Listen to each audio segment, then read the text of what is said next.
going today, YouTube? Today I'm going to be showing you the secret motor reset on GE washer machines. Is your washer machine not spinning nor draining or just making flat out weird noises?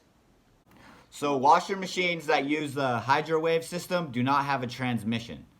I had to learn the hard way. I started taking everything apart and nearly flooded the upstairs, and it was just really bad. So until I really looked into it, I finally found out how to like reset the motor and all that stuff. You were thinking like, oh, it'd be easy or it'd be like something under the washer machine or something like that, but no, it's totally different. Let's wait to bust this bad boy out and try this. We're gonna unplug it.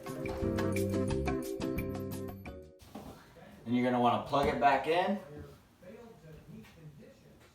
You're gonna wanna open this 6 times and you have 12 seconds in between every time you open it.